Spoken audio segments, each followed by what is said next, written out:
Black Star Network is here. Hold no punches. I'm real revolutionary right now. Support this man, Black Media. He makes sure that our stories are told. Thank you for being the voice of Black America, Roland. Stay black. I love y'all. All momentum we have now, we have to keep this going. The video looks phenomenal. See, there's a difference between Black Star Network and Black-owned media and something like CNN. You can't be Black-owned media and be scared. It's time to be smart. Bring your eyeballs home. You dig?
is Tuesday, October 17, 2023. Coming up on Roland Martin Unfiltered, streaming live on the Black Star Network. A Louisiana State University professor resigns after Saturday's election of right-wing Governor JeJeff Landry. He will join us to tell us why. Also, what are black Democrats doing in that state after the abysmal performance of their party on Saturday? We'll talk to a statewide elected official about that very issue. Also, 14 days in counting, Republicans could not elect Jim Jordan as Speaker. They've now recessed until Wednesday to get their act together. And why is former Speaker Kevin McCarthy trying to blame Democrats? Because his party can't get their crap together? Wait till I show y'all that laughable video. Vice President Kamala Harris continues her tour of college campuses nationwide. We'll show you what took place at today's gathering. Also, in our Marketplace segment, we'll feature a black-owned detergent company. That's right, detergent company. It's time to bring the funk on Roland Martin Unfiltered on the Black Star Network. Let's go. He's got it. Whatever the miss, he's on it. Whatever it is, he's got the scoop, the fact, the find. And when it breaks, he's right on time and it's rolling. Best believe he's knowing. Putting it down from sports to news to politics. With entertainment just for kicks, he's rolling. It's on go, roll, y'all. It's Roland Martin, rolling with Roland now. He's funk, he's fresh, he's real, the best, you know he's Roland Martin now.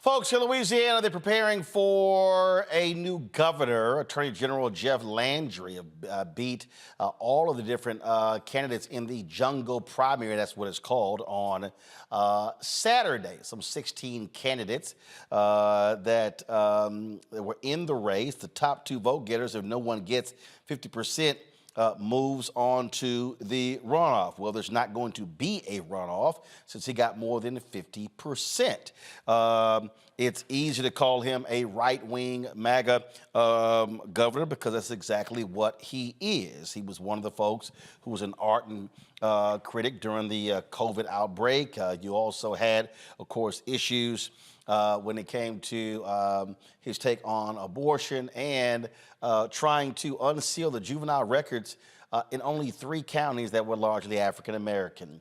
And Robert Mann, a professor at Louisiana State University, took exception to some of his COVID comments. Landry got ticked off and, blocked him on social media and was highly critical. After of course, the election, Mann sent a letter to his bosses saying that he would not be returning to LSU. He joins us right now. Robert, glad to have you on the show. So you're not calling the resignation, so what is it called? Well, I'm retiring at the end of the current school year, so I'm still going to be in class this week and next semester, but at the end of the school year, I'll be leaving my job at LSU. Clearly, the election of Landry is the prime reason, correct? Well, yes, it's because he has really declared war on free speech, and especially on free speech at Louisiana college campuses that he seems to think are populated by liberals who are trying to ruin the minds of the fresh young people of Louisiana. And he made it really clear early on that he wanted me gone. He asked the president of the university to fire me. I'm confident that he will make life a living hell for my dean and for my faculty and for my students. And it just seemed like the better thing to do to announce my departure, get out of here, and not make my students and the people that I care about and I work with for the last 18 years suffer for my transgressions. Well, first of all, I wouldn't call them transgressions, just simply you offering. I say quote unquote transgressions. Yes, offer your perspective. Sounds like Jeff Landry would be a bosom buddy with my native Texan Governor Greg Abbott. The attacks that he and Dan Patrick have had on university officials, and we saw the shameful conduct of the Texas A&M Board of Regents when Kathleen McElroy was they were trying to hire her as the head of the journalism department, was one of the reasons why you don't see my Texas A&M ring on my finger, and why I removed everything with A&M from my studio, because that's the kind of climate that we are living in. We're living in where we have Republicans who govern these state institutions who want to impose their ideology on these campuses. Yeah, the first thing that Landry did when he began running for governor was to go to Mar-a-Lago and kiss the ring.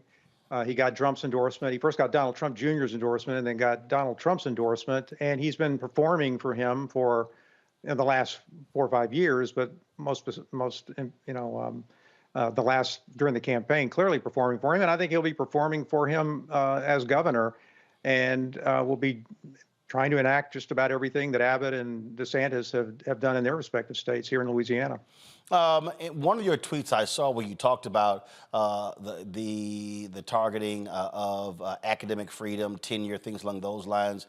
This, of course, LSU has a black president there. Y'all go to my iPad, please. William Tate IV. And the reality is, look, when you're one of these presidents of a state institution, sort of very much like John Sharp, who's the chancellor of Texas A&M, it's all about getting those state resources, and he's had to kiss the butt of Texas Republicans. And so do you see that President Tate at LSU having to bow down to the interest of the likes of a Jeff Landry if they want to survive in their jobs? Yeah, I suspect he will. I suspect probably he already has in the LSU board, many of which were appointed by Bobby Jindal, the Republican predecessor to our Democratic governor. They switched jerseys pretty quickly to stay on the board. It's just what you do here in Louisiana and a lot of other places. You pay homage to, you bend the knee, you kiss the ring to the person who controls your budget, and I suspect they'll do that with Landry if they haven't already. You are a history professor at LSU, correct? Journalism. I'm sorry, journalism professor. And let's just sort of look forward. You got Landry now is going to be the governor. Republicans now have a supermajority, and Louisiana has been conservative, but it has not gone full far right like Florida, like Texas, like Georgia, like Tennessee. But now the conditions are right to frankly do whatever they want because they control all 3 branches of government. Yeah, not only that, but they control all 3 branches of government, particularly the legislature, because the Democratic Party didn't run challengers for most of the Republicans who were either running or running for re-election. Before Election Day, they were already guaranteed a supermajority in the House because there were so many House members, Republicans, who ran unchallenged. So it's going to be like a hot knife through butter for Landry, getting pretty much whatever he wants. It was already fairly extreme because we had a conservative Democratic governor who was going along with some of this stuff. But you can only imagine what a MAGA governor with a supermajority in both houses is going to be able to do. It's going to be just pretty much his whims are going to be easily becoming law, I think. You retiring, and so look, you taught there for how long? 18 years. And total number of years you've taught? Well, 18 years. I worked in journalism and politics in Louisiana before then. So clearly, it has to be very tenuous for your colleagues who are preparing for the incoming attack. Yeah, everybody, I think, saw it coming. I mean, it was pretty clear that he was the leading candidate. I think we didn't see the fact that he would win without a runoff, but people were preparing themselves for this eventuality. And I know from talking to lots of colleagues over the last couple of years, but particularly in the last couple of months, that there's a lot of people who are either planning retirement or planning their escape, trying to find a job in another place that's going to be friendlier to higher education, where academic freedom will be respected, where free speech rights will be honored.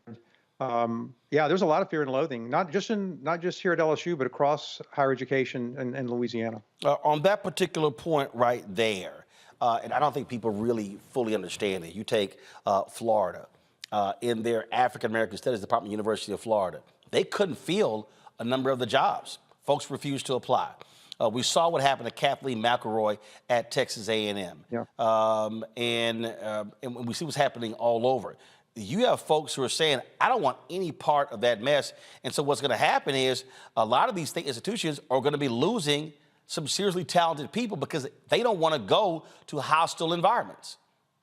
They don't want to go to a hostile environment. They also don't want to move if they're women or they're married with a wife of childbearing age, or they have children of childbearing age. They don't want to move to a state where they no longer have bodily autonomy, I think Louisiana may be the state where it's the longest drive to another state that has the availability of an abortion. So if you need abortion services, you can't get them here. If you need emergency care, if you have a difficult pregnancy, you're not going to get it here. You'll have to be on death's door before you get treated. So that's also, it's just not just the higher education policies, it's the lack of bodily autonomy for women in this state that I think is going to discourage a lot of people from coming here, but also hasten a lot of people's departures. You mentioned you were in politics before becoming a journalism professor. I would love to hear your perspective on the abysmal state of the Louisiana Democratic Party. Well, I worked for 2 U.S. senators, Russell Long, John Breaux, and Governor Kathleen Blanco, and spent almost probably 2 years of my life working on leave for those politicians to do the communications for the Louisiana Democratic Party in the 90s, and it was a functional party in those days. It has been hijacked by some quasi-Republicans. The governor, the Democratic governor, completely ignored the party, was hostile to the party. It's fallen into complete disrepair. They spent more time trying to defeat a progressive House member in New Orleans, state House member in New Orleans, than they did trying to elect the African-American consensus candidate for governor. It's a party that needs to be blown up, burned down, ground to dust, and rebuilt, because it's not serving Democrats or the people right now. It's a lot of self-dealing. The immediate past chair of the party is in prison for stealing from the party, and the current chair needs to resign because she was totally ineffective and spent more time in the spring exploring her own potential candidacy for governor, undermining all the other candidates who were looking at it. That says a whole lot there. What's next for you? Well, I've got books that I write, and my wife and I kind of joke that it wouldn't be fun maybe to live in a state and work at a university where when things break, they fix them. So I'm open to maybe going and spending a few more years of my career teaching somewhere else and sharing what I know. And but if that doesn't work out, I'm perfectly fine continuing to write books. That's what I enjoy doing, and I'll continue contributing in that way. Well, Robert Mann, we appreciate you joining us, explaining what's happening there. It is certainly, first of all, for the second most populous state for African Americans, it is not going to be great days ahead because if JeJeff Landry governs as governor like he operated as Attorney General, it is going to be dark days in Louisiana. Yes, it will. Thank you for having me on today. Robert, thanks a lot. Appreciate it. Thank you. Folks, going to go to a break. We come back. We're going to talk to a black state elected official in Louisiana about what is next for the Democratic Party there. They've got major issues, but more importantly, what I want to know is what the hell are they going to do to drive up black voter turnout? Because what they've done so far has been terrible. You're watching Roland Martin Unfiltered on the Black Star Network.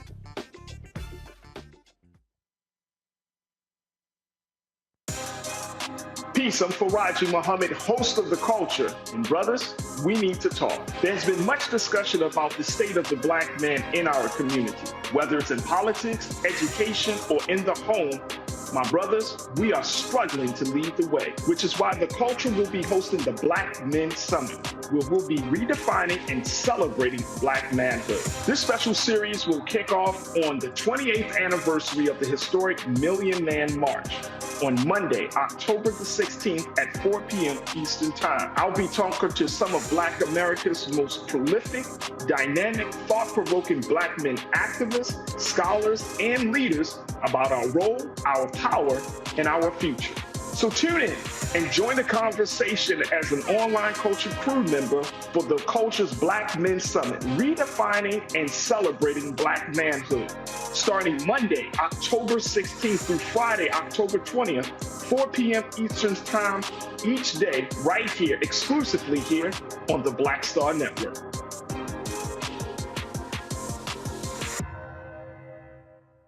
All change is not growth. Right. But thoughtful change is real good fertilizer. And that's what has been so beneficial to us. But you also were not afraid of the pivot.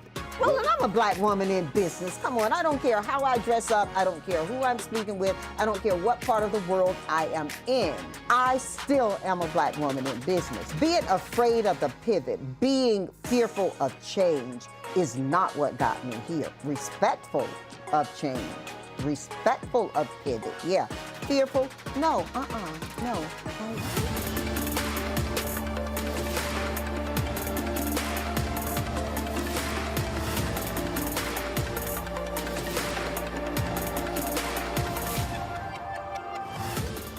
Hello, I'm Paula J. Parker.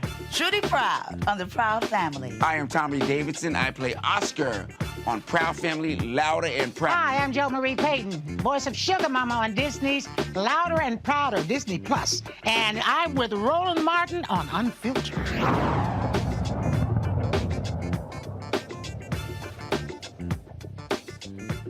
All right, folks, you just heard Robert Mann there talk about the poorest performance of Democrats in this year's election. Devontae Lewis serves a Louisiana Public Service Commission, 3rd District. He joins us right now. Devontae, glad to have you here. So first and foremost, Sean Wilson was a Democratic nominee. He gets 26% of the vote. What the hell happened?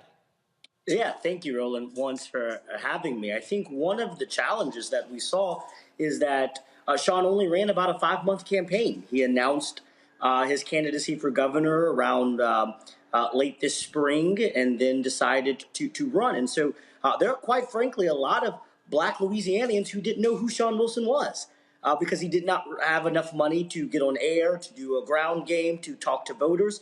And so I think that's a challenge here in Louisiana when we have candidates who want to run statewide, and we wait till the very last second to try to engage our people. Okay, so you said he waited. So then the question is, you talked about money. Okay, what did your party do to help raise money, to help do things? Did other candidates give to his campaign? What did other folks do? Because you have a Democrat who's sitting in the governor's mansion. Normally, if you have a Democrat who's the governor, you actually have an apparatus that helps folks run. Well, I mean, I think this has been the problem. We have not had a party and party leaders of the state of Louisiana who saw interest in building an infrastructure outside of themselves. Why? So what the hell have they been doing? They've been self-grandizing. I mean, I'll be honest with you. When I ran this same party infrastructure, spent countless amount of money against me and my friend Gary Chambers because we were not part of their clique. And the challenge that we've seen here in Louisiana is, let's go back 4 years ago. You talked about the legislature and the supermajority. Our Democratic governor 4 years ago only endorsed one senatorial candidate to flip the Senate, and he was helping a Republican law school classmate keep his Republican seat, who voted against all of our Democratic priorities, but did not get involved in flipping a seat here in Baton Rouge, did not help us try to flip a seat down there in the Florida parishes. And so part of the problem is Democratic leaders here always make deals with the Republicans to protect themselves at the best interest of the people of Louisiana. All right, so that's party. One of the things that I look at is the number of African Americans that are in the state. Where is the Black-specific effort to mobilize and organize those voters? We saw what happened in Georgia. We saw what happened with groups there, Stacey Abrams and others. Is there anything happening there in Louisiana, off election years, things at 365, 7 days a week? What's going on? You got a ton of black people. If you mobilize and organize them, you could literally run the table. Absolutely. And we have some amazing organizations who are doing that work. Ashley Shelton at the Power Coalition for Equity and Justice. Norris Henderson at Voice of the Experience, an organization made up of formerly incarcerated people, mobilizing people around criminal justice and getting them involved in the system. We have these organizations, but what we see every step of the way is actually the black political establishment hurting their movement, going against them. Well, when we talk about in the legislature, when we ask for them to fight for the issues that matter to black Louisianians, we got black members who will join the Republican caucus and killing our bills, not even voicing up concerns. And so have y'all made those names known, and are folks going to run candidates against them? Yes, and that's what we're trying to do. That's the movement. That's what I did. I took out an 18-year incumbent, a black elected official who I felt was too close to the Republican Party and too close to the establishment, and we beat him by 20 points in this state just last year.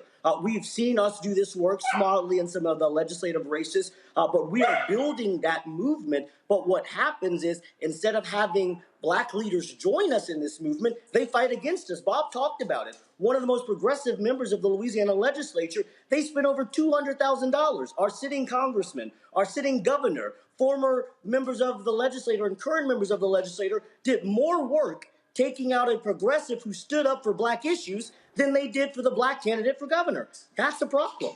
So I'm on the Louisiana Democrats website. This says our leaders. And so it says here you have Governor John Bel Edwards, you have Katie Bernhardt, who's the party chair, Congressman Troy Carter, Representative Sam Jenkins, then you have Senator Gerald Boudreaux. And so of those, obviously Bell is leaving. So of those four, Bernhardt, Carter, Jenkins, Boudreaux, who do you want to see stay? Who do you want to see go? Well, I mean, what I want to see is I want to see a new chair. I want to see Katie gone. I ran against Katie for first vice chair with a ticket with another candidate who was investing in voters and not self-grandizing. So that is one. Congressman Carter is our only black congressman, but hopefully we will get the 2nd district after the 5th Circuit makes their ruling. Representative Jenkins will no longer be chairing the House Democratic Caucus. He's running for state senate, and Senator Boudreaux has successfully, I think, led the Senate Democrats. Who is replacing Representative Jenkins is Matt Willard, a phenomenal young 33-year-old black legislator from New Orleans who has a solid record of mobilizing and engagement, and I think will bring some life back into the House Democratic Caucus. So I'm confused. If you talk about leadership of the party, and these are your 5 leaders, and obviously Bill Edwards is leaving, and then Bernhardt, by all descriptions, has been awful. Okay. Then what is Carter, Jenkins, and Boudreaux doing to lead this party out of the abyss? And should they remain in leadership? I mean, I think that's a good question. I don't know. No, I'm asking you. I know it's a good question. I know it's a good question. I asked it, but I'm asking you. Well, what I'm telling you is that is the question when we have leaders who say one thing in public and do something private. No. Devontae, I'm asking you. Do you, again, yes, you already laid out Carter's elected. You have Jenkins is running for, not going to be House leaders. He's running for the Senate. I'm asking you, are these 3, are they doing enough to change the leadership? And if not, do they need to go? Oh, wait, I don't think they're doing enough. I'll be very blunt. I mean, we have not seen the type of engagement from our elected officials in terms of building and mobilizing and organizing. And that's been a challenge. I've been an advocate before I became elected, and I went to the Capitol every morning telling them we got to stop trying to make deals with the Republicans and stand up for black issues and for black people and the poor of Louisiana and make that case. And I think, sadly, in Louisiana, the Black Caucus at times have made more out of trying to be the peace negotiators with the insurrectionist Republicans than they have been defending our issues. And so I think there is a message that we need to take. We want to see real leadership. And I don't want the control of the party. I mean, I think that's been the challenge. When we had a sitting progressive young legislator named Ted James running for the party chair, former Congressman Richmond and Congressman Carter did not support him, and they supported Katie Bernhardt. That's a problem, and we need to talk about it.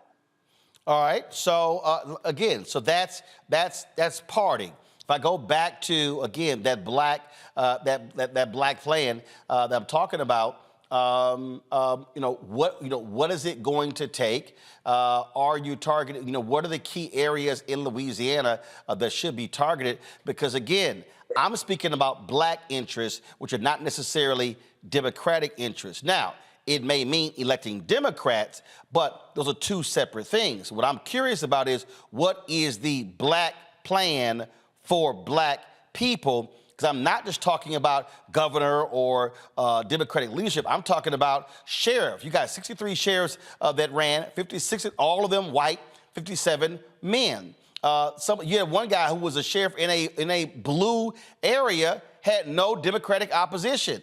What the hell? You had problems with state troopers there in the Ronald Green case. I can go on and on and on. So it's not like, look, you got Cancer Alley. It's abundance of issues. And so what are black folks going to do to mobilize and organize that state? I mean, you got black folks, right? What's amazing to me is you got black people right now who are having more of an impact on the Mississippi governor's race than what just took place in Louisiana, and you had a black man running for governor in Louisiana. You're absolutely right. And I mean, I think this is what I have been screaming about for years. And one of the things that we have to do is we got to stop getting in our way. And what I talk about, when you talk about, for instance, East Baton Rouge Parish, where I live and represent, and Sid Gautreaux running unopposed, we had black men stepping up to challenge him. You know who bullied him out of the race? Black elected officials. They endorsed Sid Gautreaux and said, we're not going to help you, and we're going to stick with him. And so when I talk about the black political apparatus, I'm not just talking simply about we need black leaders. What we have to do is when we elect black individuals, they got to stop saying, hey, just vote, but then making deals with everybody else to protect themselves.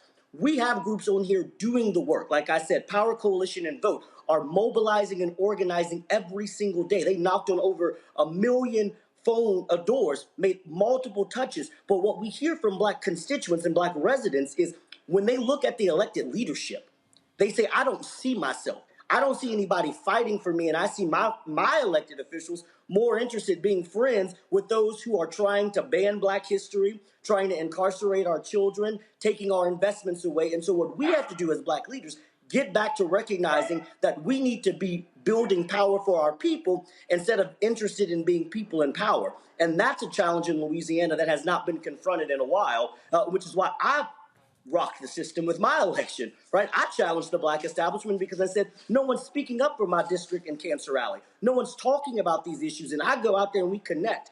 And I think that's what we got to do. We got to get back to the work of giving black voters a reason to turn out, because what they look at when they see the black establishment, I'll tell you from looking at the legislator, there are times you can't tell a black member from a white Republican because they're voting on the same crappy things to harm our children that they would do because they are making backroom deals. But okay, so they're making backroom deals.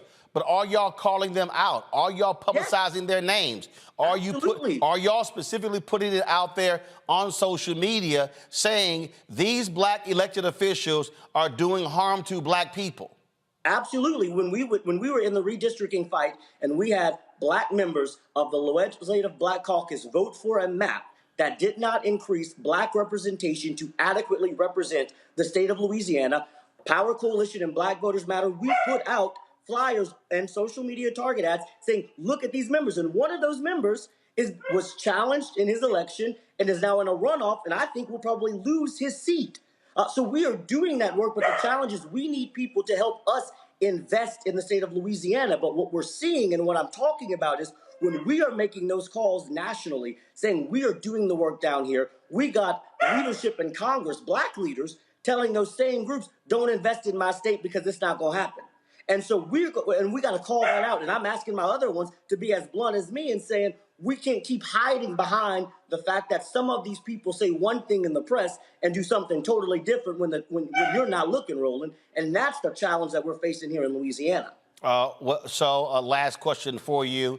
Are y'all calling for, are y'all planning on having any public town halls in New Orleans, in Baton Rouge, in Shreveport, in Monroe, in a lot of these places where you have large African-American population to begin the process of building or rebuilding black political infrastructure in Louisiana?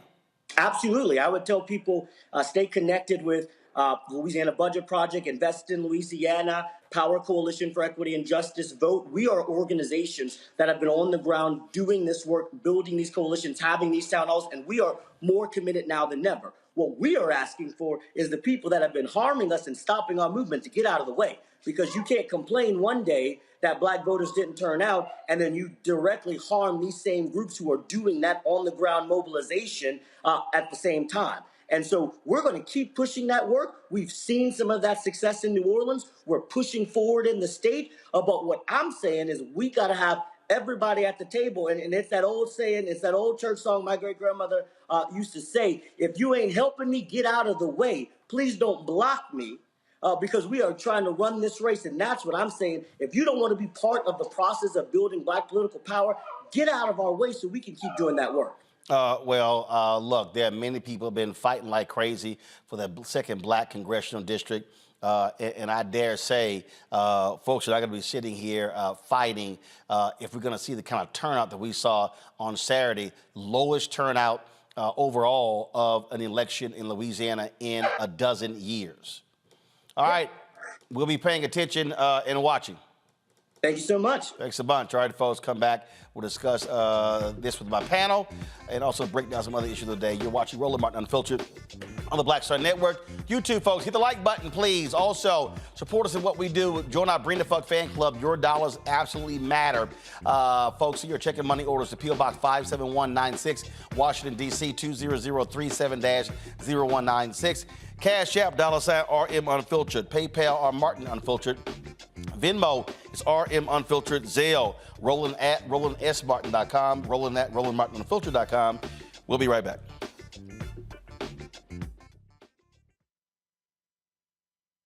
On A Balanced Life with me, Dr. Jackie. Being of service to others is one of the greatest callings in life. But being there for someone else in their time of crisis is a whole new level, and you have to bring courage, commitment, and strength. On our next show, we meet two real-life angels who were thrust in the midst of caregiving and without warning. And he was looking strange and couldn't cut his meat. And it was very odd. And I said, well, what's wrong? And he says, I think I've had a stroke. And so, of course, it scared me. And we literally got in the car and he walked into the hospital on a Thursday. And by Saturday of that same week, he lost all control of his left side. The blessings, the challenges, and the way they maintain their balance, all next on A Balanced Life on Black Star Network. When you talk about blackness and what happens in black culture, we're about covering these things that matter to us, speaking to our issues and concerns. This is a genuine people-powered movement. There's a lot of stuff that we're not getting. You get it, and you spread the word. We wish to plead our own cause. Too long have others spoken for us. We cannot tell our own story if we can't pay for it. This is about covering us. Invest in black-owned media. Your dollars matter. We don't have to keep asking them to cover our stuff. So please support us in what we do, folks. We want to hit 2,000 people, $50 this month, raise $100,000. We're behind 100,000, so we want to hit that. Y'all money makes this possible. Check some money orders. Go to P.O. Box 57196, Washington, D.C. 20037-0196. The Cash App is $RM Unfiltered. PayPal is R Martin Unfiltered. Venmo is RM Unfiltered. Zelle is Roland at RolandSMartin.com. Pull up a chair. Take your seat. The Black Tape with me, Dr. Greg Carr, here on the Black Star Network. Every week, we'll take a deeper dive into the world we're living in. Join the conversation only on the Black Star Network. Next on The Frequency with me, Dee Barnes, actress, writer, and advocate Ray Dawn Chong is here to discuss her childhood and break down her life in Hollywood, a show you don't want to miss. Well, even at my peak when I was getting a lot of stuff, as soon as I was working a ton, I heard people whispering, oh, we don't want to pay her because we're giving her a break. Only on The Frequency on the Black Star Network. Hello, we're the Critter Fixers. I'm Dr. Bernard Hodges. And I'm Dr. Terrence Ferguson. And you're tuned in to Roland Martin Unfiltered.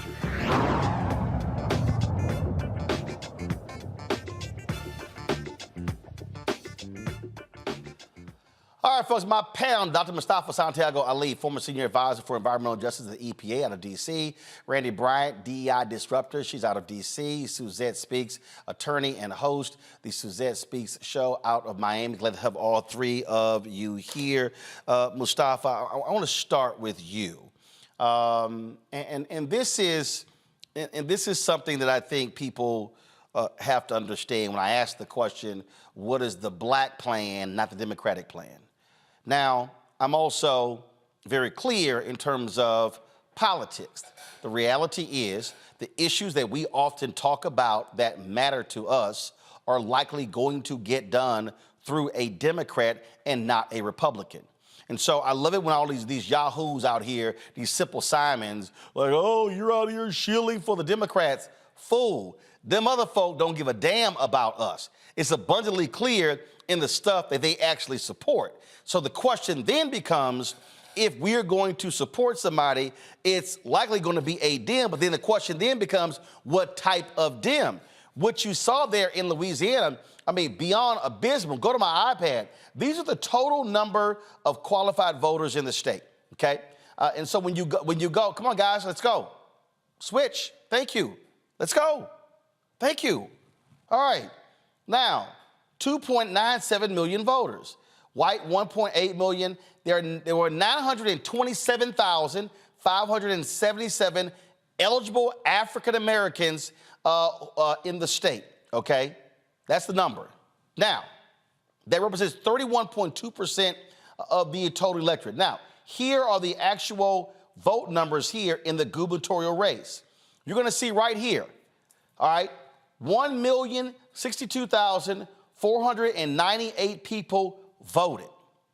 That was the total number. That means that little more than 800,000 people voted compared to the number of African-American voters in the state. Now, go back to my iPad. So you'll see here, JeJeff Landry, he won with 547,827 votes. Sean Wilson, the leading Democratic vote getter, he got 275,525 votes, which means that if you look at that particular number right there, Mustafa, again, 927,000 African Americans, the black candidate gets 275,000. I say this all the time, and this is where I think a lot of these people, like, Roland, you're blaming black voters. No, I'm not. What I'm saying is when we do not exercise our power accordingly, we lose. 927,000 African Americans, which means if black people, if 50% of all eligible black people alone, again, y'all, listen to me clearly, if 50% of all eligible black people, just 50%, voted in this election on Saturday, that means you would have had, in terms of the number, 463,000 people who vote. Landry got 547,000. That means if just 50% of black folks exercise the right to vote, frankly, you pick up another 100,000, you win. This is an example, Mustafa, what I talk about all the time, how we as black folks, if we use our power, could literally win elections statewide. Yeah, it goes to that old adage that my grandmother always shared, that you have power unless you give it away. This is an example, unfortunately, and we just got to keep it real, of us giving our power away. It was an opportunity to flex. And through flexing, we could have made sure that we had a governor in Louisiana, or at least a runoff for governor in Louisiana, something that Louisiana hasn't had since 1873 when Governor Pitchback actually was governor for 35 days. That's a deeper story. But we had that opportunity right there, literally at our fingertips. So it's not about anybody giving us anything. It is about us understanding the opportunities that are in front of us and us actually taking advantage of those opportunities. Yeah, you know, if you have a Democratic governor who happens to be white, they'll, like you said, they'll probably do many of the right things, but there's still that flavor that's missing when you don't have your own in those positions, and we had an opportunity that we missed. Here's the thing right here, Randy. Again, go back to my iPad. There's a runoff for Secretary of State, and you see all the different candidates here. So you had 8 people who ran for Secretary of State. Gwen Collins Greenup, who is the African American, she got 19%. This Nancy Landry got 19%. They were the 2 highest vote getters. Right there, again, if just 50% of black people vote for the sister, she crushes them. Crushes them. I can do this. So somebody on a YouTube channel just asked the question, how many states out there where black voters make the difference? A lot. If we maximize our numbers. Right. What I was going to say, the problem seems to be so much bigger in Louisiana, in that we as a people are certainly disenfranchised, not engaged whatsoever in the system. And so there is a big problem there. Not forget how we're voting, because I think that that's not the problem, but why aren't we at all? And that means there's a lack of hope. To me, what I see is a lack of hope, a lack of that we don't feel as if our vote matters. And why is it? Why does that matter? Like we talked to the gentleman before about leadership, but it seems as if those people shouldn't be able to block what's happening. It should be that people get a grassroots effort and are going door to door and re-energize our people, because we clearly are not feeling as if we have any power, which we could. Well, see, here's the thing, Suzette, that bothers me. I had somebody else over here, and they posted, and they said, you know, we've been voting, we ain't seen nothing change, so therefore we tired. You know, it's a whole bunch of black folks for a long time who couldn't even vote.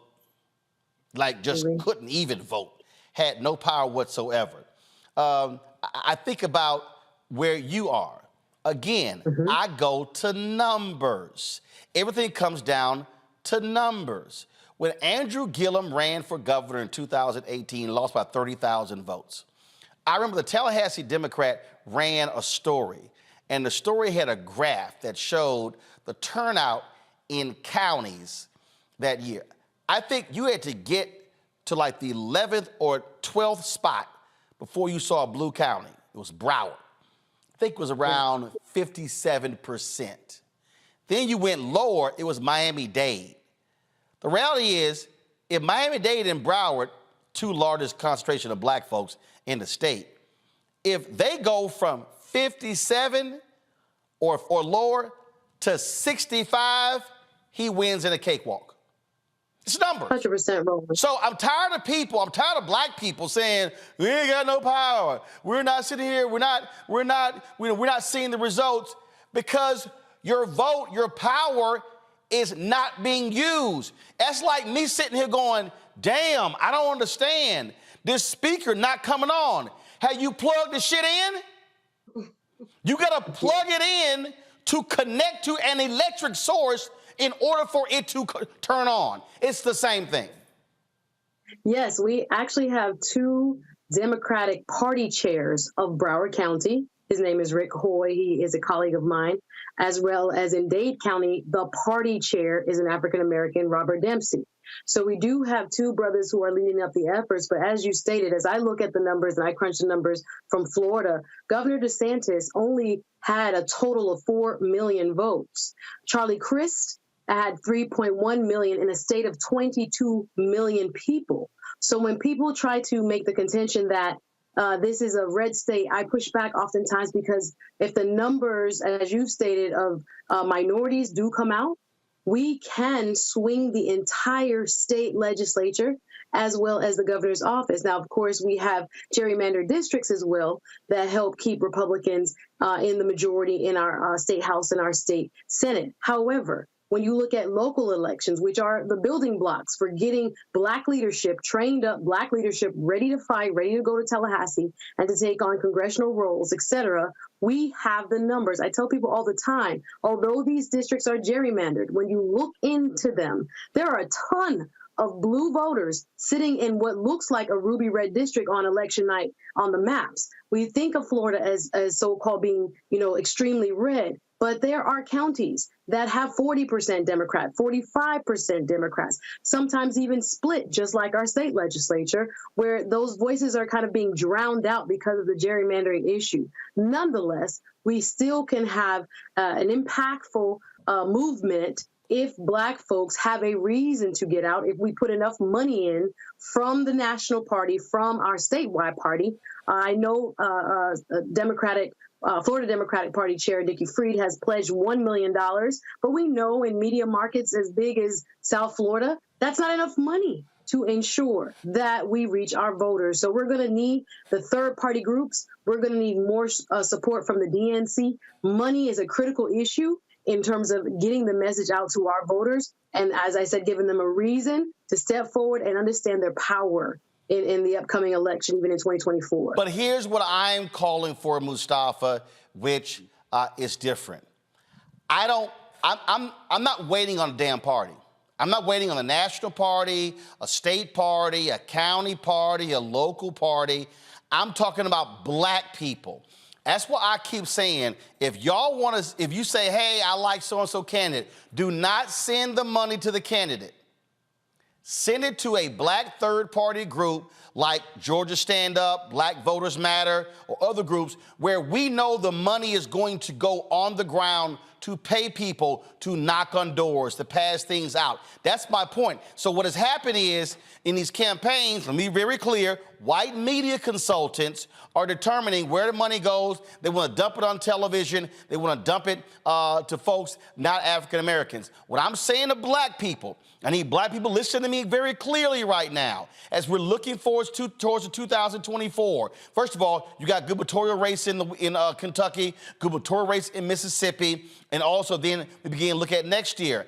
I want Black people to be discussing what is a Black strategy. How are we asking African Americans with means to be able to provide money to Black efforts, because that's where the turnout is. It is going to be boots on the ground, Mustafa.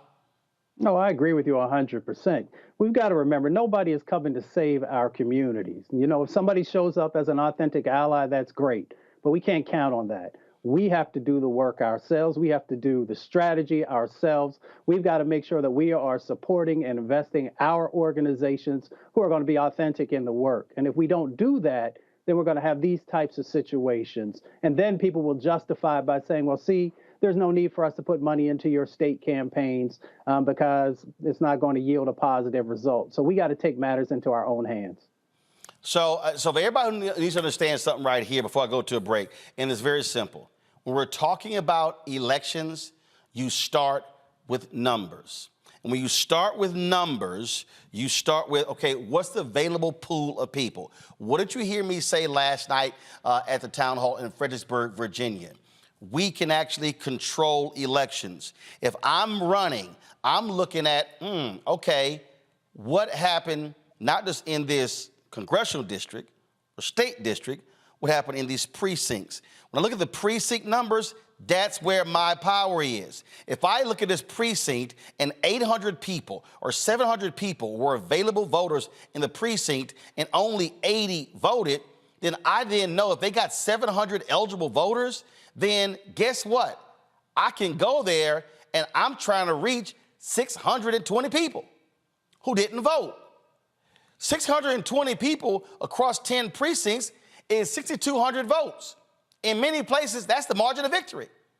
And so it's not hard, but you need people to do it. And so everybody out here, I see y'all commenting. People email me all the time, oh man, what's going to happen? This is very simple. You must tell all of these black organizations who I get sick and tired of meeting, what are they doing? And when I say organizations, I'm talking about all of them. We must be far more aggressive in challenging. If you are an Alpha, a Delta, a AKA, a Kappa, a Sigma, an Omega, an Iota, Zeta Phi Beta, Sigma Gamma Rho, if you Lynx, Eastern Star, Prince Hall, Mason, if you Boule, if you are any of the Knights of Peter Claver, Junior Knights of Peter Claver, if you are in ministry groups, all these different things. What are you actually doing? I'm sick and tired of these BS, hey, we got to get out the vote flyer. No. How are you examining data and then turning people out?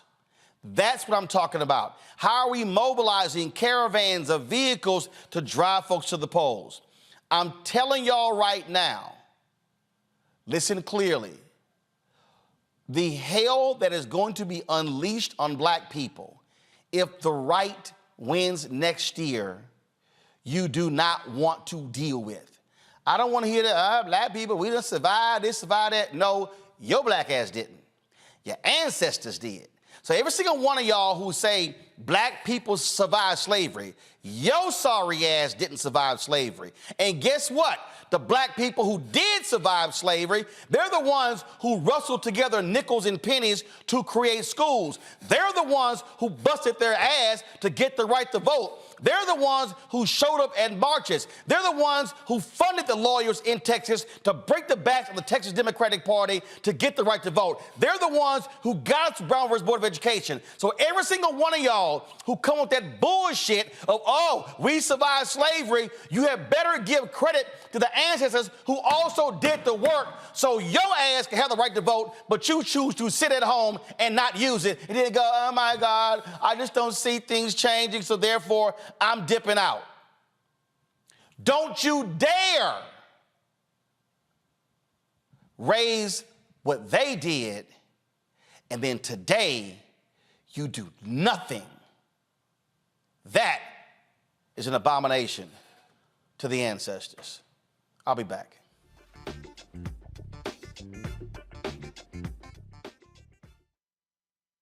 I'm Deborah Owens, America's Wealth Coach and host of Get Wealthy. Let me hit you with a few numbers. African Americans spend 9 times the amount on ethnic beauty products and yet only own 1% of the beauty supply stores. It's an $18 billion industry.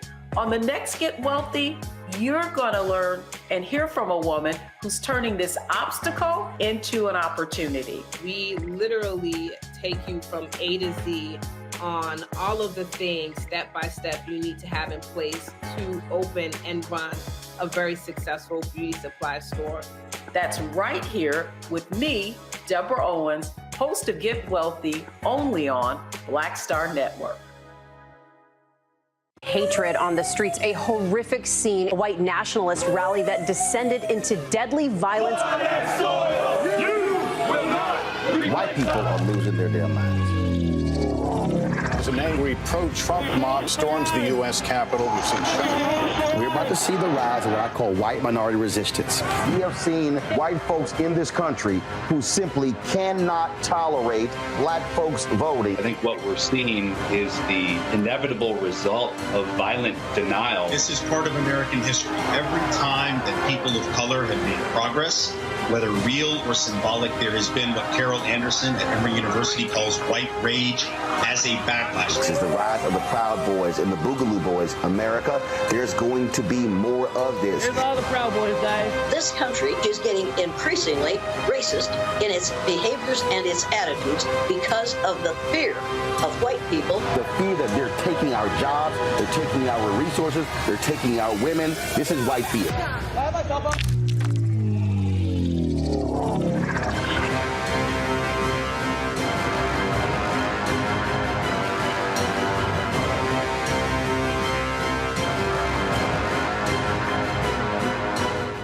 What's up? It's Sharon Sammy Roman. Hey, it's John Murray, the executive producer of the new Sherry Shepherd Talk Show. It's me, Sherry Shepherd, and you know what you're watching, Roland Martin Unfiltered.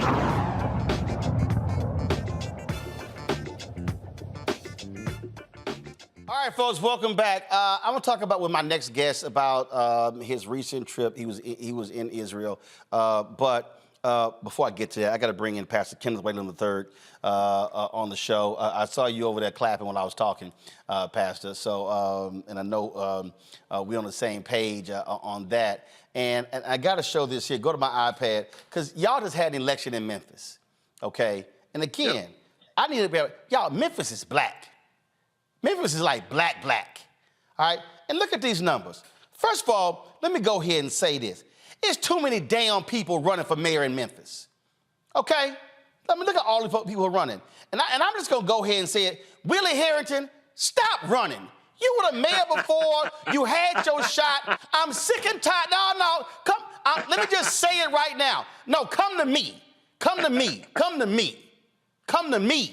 Willie Harrington, stop running for mayor, okay? You had your opportunity to lead Memphis. You had your shot a number of years. Man, go do something else. It's time for a new generation in Memphis. But every time there's an election, he's sitting here running with the same tired message. And yeah, I said it, time for new leaders to actually step up. But this is the thing what we're talking about here, Kenneth, again, how we sit here and we're not maximizing black power. And that's how you had a Strickland who became the mayor of Memphis, because too many of us were trying to run and cancel everybody out. That's exactly right. But here's the good news. Here's the good news, Roland.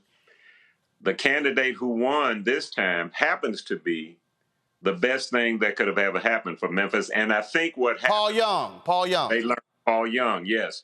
I think what happened was, and you know this, you wrote the book on this. All right, the other candidates, Van Turner, Willie Harrington, Floyd Bonner, they split the vote that might have gone to a traditional civil rights candidate, but they were all fighting for the same vote. Paul Young put together, he did exactly what you were talking about earlier tonight, man. He had young people knocking on doors. People got tired of hearing about Paul Young. Roland, this was his first political race. He's never run for anything, Roland. And now he's the mayor of Memphis. And I believe it's going to be the best thing that ever happened for Memphis. Well, what just drives me crazy, and I see this all around the country, where we have opportunities to maximize black political power, to maximize things for black people, and we don't. And then everybody run around and talk about, oh, Atlanta. Well, the folks in Atlanta figured out real fast, if you keep power, you can wield power. Absolutely. I think that's going to happen in Memphis, Roland. I really do. All right. Well, I'll be paying attention and I'll be watching. And then let me go ahead and say this here. You already know this here. Everybody in Memphis, I am not coming back to Memphis for a commemoration of Dr. King's assassination if we are not going to be talking about economic mobility, which is what he was talking about, which is why he came to Memphis. I'm sick and tired of the same thing for Selma. If we ain't talking about the money, I'm not coming back to Selma for Bloody Sunday. I'm tired of these civil rights commemorations where all we do is remember what happened back then, and we ain't talking about the money today. Well, black economic empowerment is what brought you and me together, Roland, 10, 20 years ago. And so I'm looking forward to it, man. Whenever you get ready to come down to Memphis and let's do the Black Economic Empowerment Symposium or whatever we're going to do, let's do it, man. We started Bust a Move Monday more than 20 years ago, and we're still the only black church that I know of that engages in supporting with real dollars black-owned business. Well, just folks understand, we come to Memphis around April 4th. It is going to be for an economic conversation. Yes, it's sir. not going to be for the usual. We're going to commemorate Dr. King's life by focusing on what he was focused on when he got killed, the money. All right, let's talk about Israel, Gaza. President Biden is preparing to go to Israel on tomorrow. We saw today hospital was bombed. Anywhere from 300 to 500 people have been killed. The Palestinians are blaming the Israelis. Israelis are saying that it wasn't them. A lot of confusion there. You were there. How recent were you there? I was there when the bombings occurred. I got there Monday of that week to see Cameron, my son Cameron, perform at Bruno Mars. I was there from Monday through Saturday afternoon. Wow. Give us a sense of what that was like, being in the midst of all of that. Well, let me set the context. At Bruno Mars' concert on Wednesday night, Roland, there were 60,000 people. Did you hear me? 60,000 people in the audience in Tel Aviv. And it wasn't just Israelis, it was Palestinians as well. And there were probably, I'm just guessing, that there were probably some young Hamas members at the Bruno Mars concert, with music being the universal language. So that's the context for my experience. That was Wednesday night. We toured the Holy Land. You just showed some of the pictures. We toured the Holy Land Thursday and Friday. Got up early Saturday morning to prepare to go to the airport, and the sirens started blaring about 6:45, 7 a.m. Tel Aviv time, and that's where it started. I can answer some more questions. Let me tell you, man, our driver, as he was taking me to the airport, showed me on his iPhone a FaceTime video, just like you and I are doing right now. His wife was FaceTiming him, and I literally I heard her screaming, and I saw a white pickup truck pull up in front of their home. About 8 masked gunmen jumped out of the back of the pickup truck in front of my driver's home and pulled out their AR-15 type rifles and just started firing in a circular motion around the community in front of this man's house. That's where I was when everything started. It has been contentious. It has been just horrible to see the images, the dead bodies. We can on and on and on. But you also have this dichotomy happening. Yesterday, we were down in Fredericksburg, Virginia, for a panel. There were Israelis protesting in front. There were Jewish Americans protesting in front of the White House, calling on the White House to demand a ceasefire. You have the State Department issuing language saying to the diplomats, don't use that type of language. You've got, on college campuses, you've got donors who are saying they're going to be pulling their money from Harvard and Penn, from Columbia and other places because the presidents were not condemning students who were blaming Israel and not Hamas. I mean, you have people who, Alicia Keys posted a photo and somebody asked her, what's the one thing that you would like to do that you were scared of? She said paragliding, and people like Megyn Kelly and others were like, oh, look at her dressed in the Hamas colors, and we see what she's saying. She had to delete the post, and she said, I was asked the question, it had nothing to do with this, because that's how some of the Hamas folks attack Israelis. I mean, and so you literally have people who are saying, I can't win for losing, so I'm just not going to say anything. Well, I'm not a geopolitician, so there's some things I can't opine on, but I am a theologian, which is what all of us are when we think about God. And I'm telling you, Roland, the same hatred that existed between Esau and Jacob, listen to me, it's the same hatred that still exists on the same soil that it existed between Esau and Jacob. And until we address that, until we do what I did, what Cameron and I did when we were in the Holy Land, right in the midst of the conflict, I fell on my face, man. I submitted myself to the presence and power of God in that atmosphere. And as we teach that, when more people do that, then we'll see the situation tamped down. But man, until we do deal with it, hatred is going to continue to move forward. Yeah, and what I keep saying to people is death is death. And you have Israelis dying, you have Palestinians dying. Death is death. And so people say, well, you can't, it's like Israel has a right to retaliate. The folks, the Palestinians, Hamas, they're sitting here, they're tired of the oppression. Again, dying is happening on both sides. And guess what? Neither side is at peace. And absolutely right. And dying is happening in our streets. And this is, Roland, this is what dawned on me as I was hunkering down in a shelter in the Tel Aviv airport while the sirens were blasting. When I heard a radio report that a representative of Hamas said, these attacks are in retaliation for the way we have been treated for centuries. And for some reason, Roland, my mind went to the streets of Memphis, where we've got 11-year-olds and 12-year-olds carjacking people and shooting and killing people. And it is the same sense of hopelessness and despair. Just like Hamas, they feel like they're not being heard.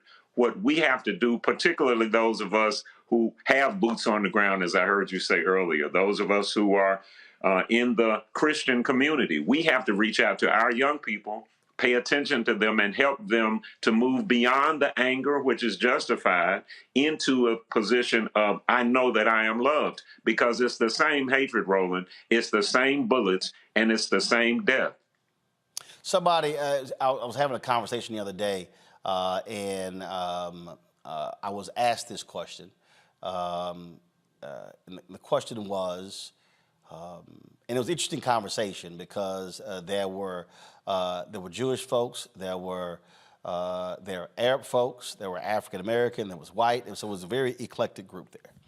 And they said, how can we get this to stop? And the hostages came up. You know, and the first thing I thought about, I said, I hate the fact that a Reverend Jackson has been so hit with Parkinson's disease. I thought about the hostages that he was able to negotiate and get freed all around the world. And part of the problem that we're facing right now, you literally do not have a world leader or somebody with the type of moral standing who, when they speak, can get multiple sides to listen. Well, you and Sheila, my wife Sheila, and I have talked about this before. The absence of someone with the moral rectitude and the ability to speak for many. But Roland, I believe that it is the Black church that has reneged on its responsibility. I'm included. That is reneged on our responsibility. I believe that as the Black pastor goes, so go Black people. And if individual Black pastors will begin to just stand up in truth, begin to fall down in worship, begin to speak the truth, begin to come away from this deal of letting politicians come into your pulpit, all this kind of thing, I believe we can be a united voice that speaks the way Dr. King spoke, the way Reverend Jackson spoke at one time. I think that's possible, Roland, and I know you do too. Well, what we're faced right now is a continuation of the deaths. Again, folks, the blame is going around right now. Who's responsible for this tragedy at this particular church? I'm looking at the front page of the New York Times right now. Go to my iPad. Israelis and Palestinians blame each other for blasts at Gaza hospital that kill hundreds. Here's the reality. Hundreds are dead while they're blaming. No doubt. No doubt. Pastor Whalum, I appreciate it. Thanks a lot, brother. Love you, Roland. Thanks a bunch. Thanks a bunch. Tell the wife and the fam what's up. Real quick to my panel here. Randy, I'll start with you. I mean, this is one of the things that's happening right now, Randy, and corporations are on edge, universities. You got Slack chats that are going crazy because people are drawing lines.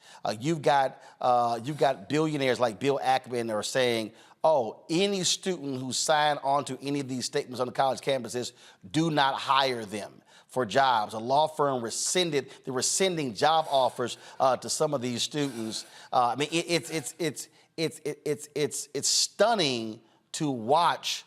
Literally, while that battle is going on in, I'll call it North Africa, other people call it Middle East, while that's happening, then, of course, you have the battles that are happening literally in the streets of the United States, protests and rallies, what's happening in corporations as well. How does a corporate leader navigate this?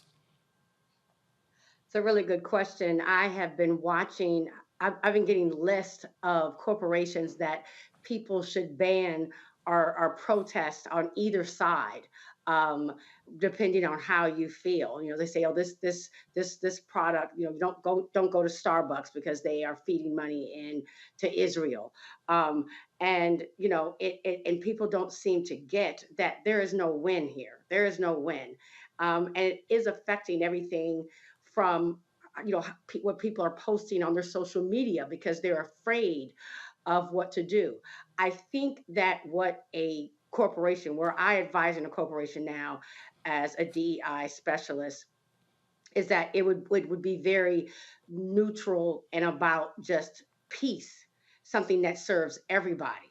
I don't believe that it's smart for any corporation to come in and draw a line about where they stand, and particularly try to punish people for their own opinions. But they do have to just say to push peace, and that and offer services.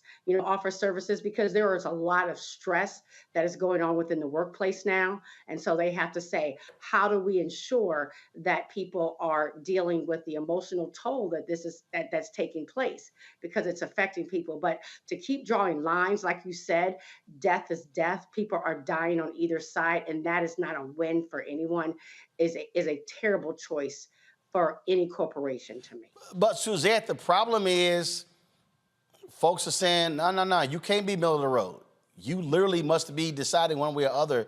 I'm seeing a lot of these celebrities who are getting in trouble, who haven't said anything. I mean, it's been unbelievable to watch the visceral reaction. And you have some companies and brands and others saying to entertainers, you better say something or else. You've got, again, this thing is just, this battle that is going on, where it's literally, you are either on the Israeli side, or if you're on the Palestinian side, depending on who's saying, that means that, oh, you support Hamas. And so people are saying you can't even be neutral.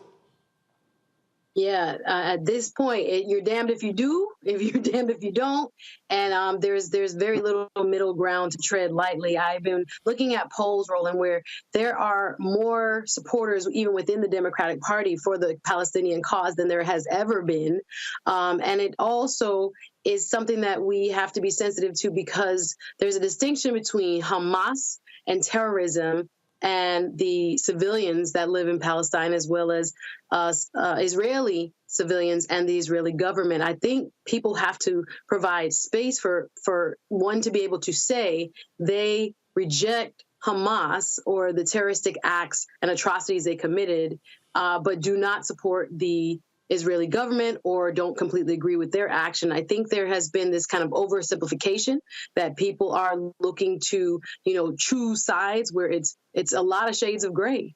And so we have to, I think, allow for one another to be able to express their opinion.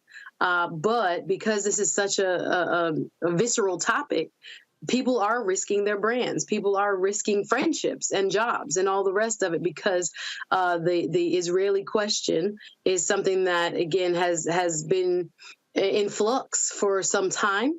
And again, this is just another iteration due to this recent attack and incursion that has brought back old demons that have been unresolved. We'll see if President Biden has an attempt in the next coming days to go back to diplomacy, but it has been, the stakes have been ratcheted up now that you see the Israeli government now amassing troops on the border. There's no escape for folks who have been living in an oppressive society without any means of their own self-determination. And yes, that has been ongoing even before this attack in the Gaza Strip. So there's multiple sides to this. I don't think one side is completely, especially when you're making a distinction between government and civilian, completely right or completely wrong. But people are not very nuanced for some reason when they're having these discussions. And I think that's something that we ought to be and allow space for. This is video from yesterday. 4 to 6 people were arrested outside of the White House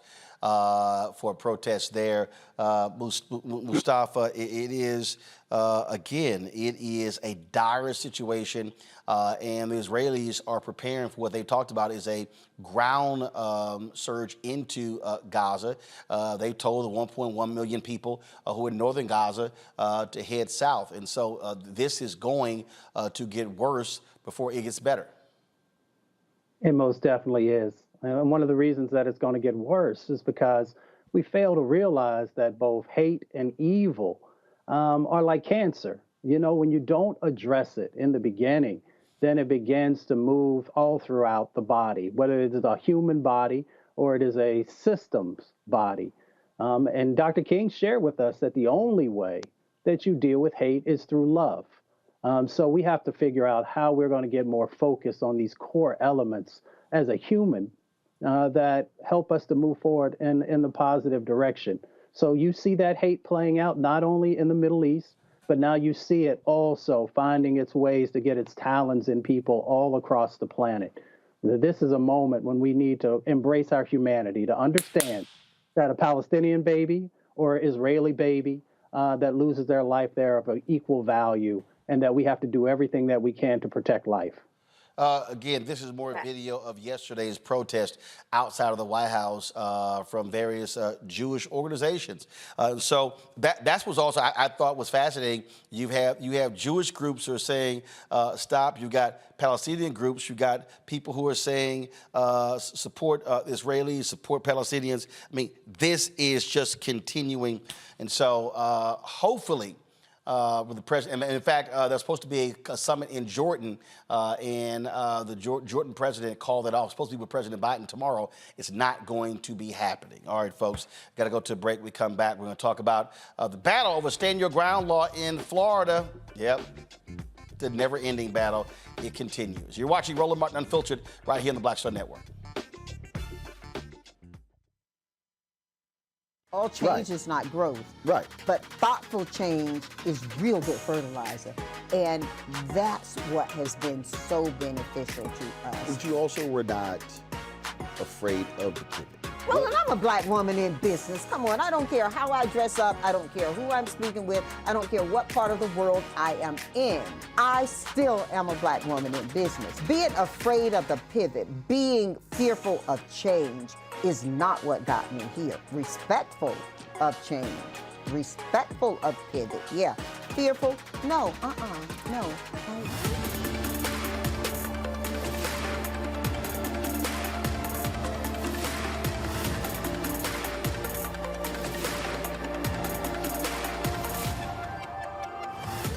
On A Balanced Life with me, Dr. Jackie. Being of service to others is one of the greatest callings in life. But being there for someone else in their time of crisis is a whole new level, and you have to bring courage, commitment, and strength. On our next show, we meet two real-life angels who were thrust in the midst of caregiving and without warning.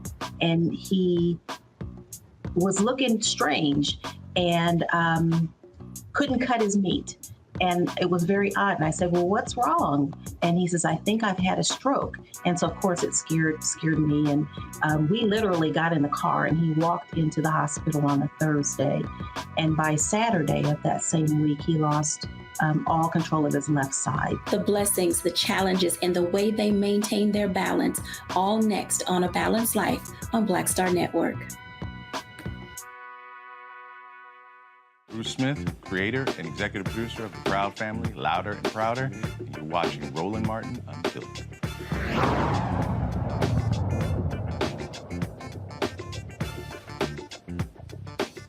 All right, folks, Florida Stand Your Ground law remains controversial as many thinks it's a get-out-of-jail-free card when one can say they feared for their life. The state senator from Florida, Chevron Jones, was once again trying to overhaul this law. He joins us now.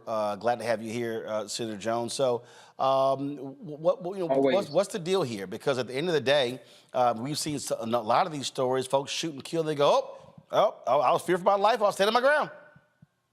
Well, first of all, it's always good to see you, Roland. I mean, and some people, they keep asking, Chev, why are you filing this every year? First things first is that me, who represent the largest Black district in the state of Florida, it is the one thing that the African-American community that they continue to ask for is, what is Florida going to do with Stand Your Ground?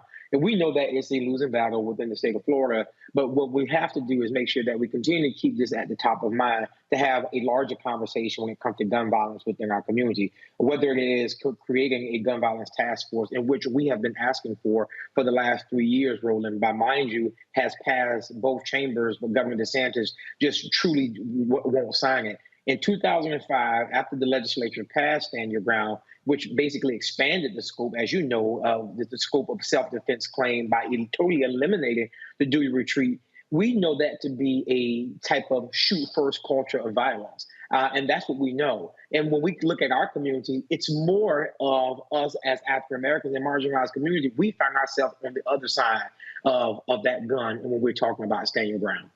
Well, and the thing that still gets me is, and I think, frankly, those who are against this law should be constantly reminding, it's a bunch of law enforcement people. All these Republicans who love to claim all Blue Lives Matter and how they pro-law enforcement, pro-law and order. Most law enforcement folks share.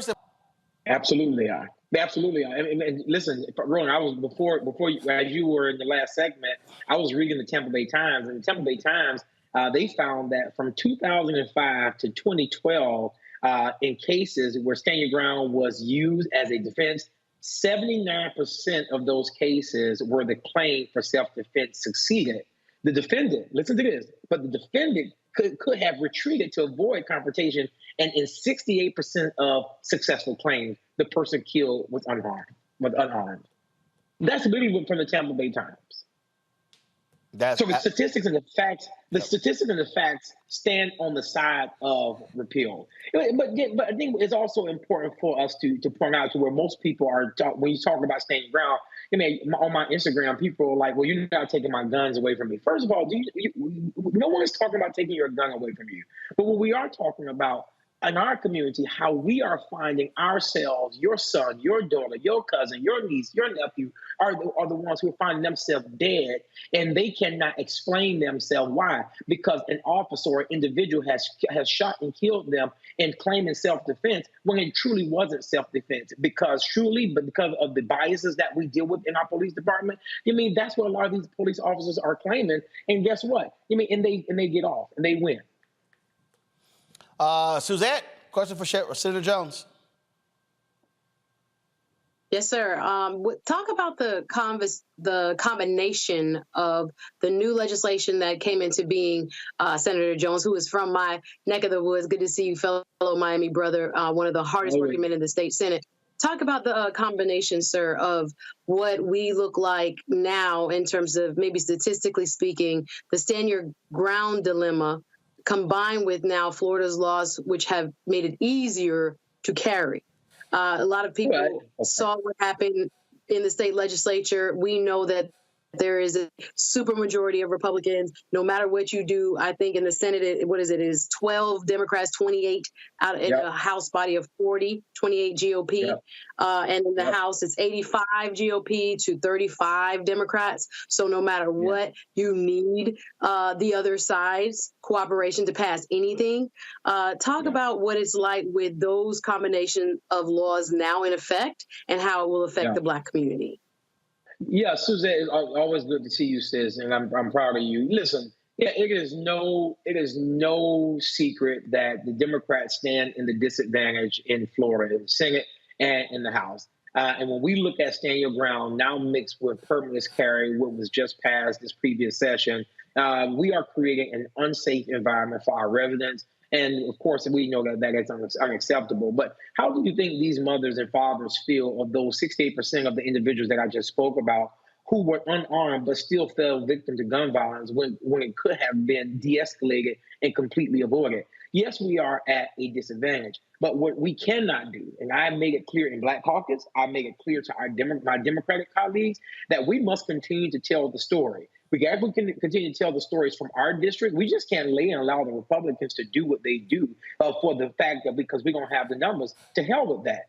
Fight the fight, file the legislation, raise your voices, build the coalitions, because there are elections that's coming up. As you all were just talking about a few minutes ago, people want to know, what are you actually doing? Forget the town hall meetings. Forget all of this talking. What are some actionable items that are actually taking place? Begin to move the agenda, like with permitless carry, where we moved and started having these conversations, having these town hall conversations, and what does safety look like, and how do we move the agenda that we're looking for? If it's filing legislation that you know is not going to pass to be able to move agenda, fine. Let's build those coalitions based off of what people actually agree on, what can move people's hearts and minds until we get to the place where we need to be. And I'll end with this. Republicans did not get here in 1 year, 2 years. It took them 22 years to take over the legislature. And the Democrats have to figure out what that message is going to be in order to move it. I'm not saying stand your ground is it, but we got to figure out what that message is of coalition building. Randy? I've been wondering, was there any movement, because there was a lot of talk after the unfortunate murder of Trayvon Martin, and they talk about this authorized violence. With the foundation and just the visibility it had, has that helped move the needle in any way? I can hear you, but I can't hear what she just made mention of. Randy, ask it again. I'm wondering if, we talk about the tragic murder of Trayvon Martin, and that put a lot of attention on stand your ground laws. And I also know that the Trayvon Martin Foundation is very active. Has there been any movement, as we've seen very visible cases like Trayvon Martin or Ralph Dahl, where kids are actually, in one instance murdered, in one instance almost killed? Has that helped move the needle whatsoever, the visibility of these cases? Yeah. I'll be honest with you. First of all, Sabrina Fulton, the Trayvon Martin Foundation had, in the beginning, that was their main focus. They were really trying to move the needle when it came to the repealing of Stand Your Ground. I will be extremely honest with you, because they knew of the makeup of the House and the makeup of the Senate, they really began to expand their scope of what they were working towards, dealing with gun violence within the community, working with the Carrie Meek Foundation. So they moved away from the policy aspect and moved more closely to the coalition building. But you're absolutely right. I mean, not only does this law affect marginalized individuals at the alarming rate in which you just mentioned, and as we see in these cases, just like Trayvon Martin, it continues. And I repeat, it creates this culture of the shoot first, ask questions later. Yeah, and the last thing I'll say is these organizations that have rallied around and tried to push the needle when it comes to stand your ground or any type of gun legislation, the halt is, of course, within the legislature, but it's also with these gun rights groups like the NRA and these other groups that avoids these type of things from moving forward in the legislature. Mustafa? Yeah, well, Senator Jones, thank you for everything you're doing. It's curious that there was a study that came out last year that talked about stand your ground. And we know that there's been about 11% increase in homicides since it came out. About 700 more people are losing their lives each year. How do you use those types of statistics to move the needle, if you will? How can folks who are outside of Florida be best supportive of the work that you're doing? Mustafa, and appreciate the work that you're doing also. I'll be honest with you. I mean, my colleagues can give let me not do that. I'm going to keep it clean. They do not care. Show call unfiltered. You go ahead, Frat. Go ahead. They don't give a shit about numbers. You understand what I'm telling you? They can care less when it comes about numbers. They do it because they can. And when you mix that in with Black folk, let's talk about what Black folk has suffered here in the state of Florida under Ron DeSantis. We're dealing with a community where the governor vetoed Black projects in Black communities as retaliation because individuals were Democrat. We're dealing with a governor who, after the death of George Floyd, put forth legislation to avoid how we riot. We're dealing with a governor who came forth and made it clear how we can teach African-American studies. We're dealing with a governor who took African-American studies, to this day, will not allow AP African-American studies to be taught here within the state of Florida, which is peer-reviewed, reviewed by doctors and scientists and everything else. So I know for a fact, Mustafa, that statistics does not scare them, because these individuals only do it because they can. And we are on the brink of another legislative session and a governor who is running for president. Mix those two together, watch on January 9th until March 8th. You're going to see a bunch of chaos in the legislature. And it's already started in week 2 of committees. All right. Senator Shepard Jones, we appreciate it, man. Keep up the good fight. Thank you, Fred. All right, take care. All right, folks, we come back. Vice President Kamala Harris continues her tour of various colleges. This time she stops in Arizona. We'll show you some of that. Also, another shooting at an HBCU homecoming leaves a young alpha dead. Jackson State speaks on the death of this young brother out of Chicago. We'll show you what the interim president had to say. You're watching Roland Martin Unfiltered right here on the Black Star Network.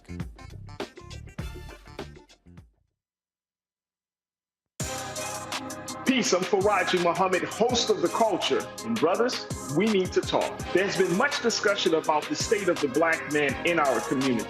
Whether it's in politics, education, or in the home, my brothers, we are struggling to lead the way, which is why The Culture will be hosting the Black Men Summit, where we'll be redefining and celebrating black manhood. This special series will kick off on the 28th anniversary of the historic Million Man March on Monday, October the 16th at 4 p.m. Eastern Time. I'll be talking to some of Black America's most prolific, dynamic, thought-provoking black men activists, scholars, and leaders about our role, our power, and our future. So tune in and join the conversation as an online culture crew member for The Culture's Black Men Summit, redefining and celebrating black manhood. Starting Monday, October 16th through Friday, October 20th, 4 p.m. Eastern Time each day, right here, exclusively here on the Black Star Network. Pull up a chair, take your seat. The Black Table with me, Dr. Greg Carr, here on the Black Star Network. Every week, we'll take a deeper dive into the world we're living in. Join the conversation only on the Black Star Network. Next on The Frequency with me, Dee Barnes, actress, writer, and advocate Rae Dawn Chong is here to discuss her childhood and break down her life in Hollywood, a show you don't want to miss. Well, even at my peak when I was getting a lot of stuff, as soon as I was working a ton, I heard people whispering, oh, we don't want to pay her because we're giving her a break. Only on The Frequency on the Black Star Network. Hey, what's up, y'all? I'm Devon Franklin. It is always a pleasure to be in the house. You are watching Roland Martin Unfiltered. Stay right here.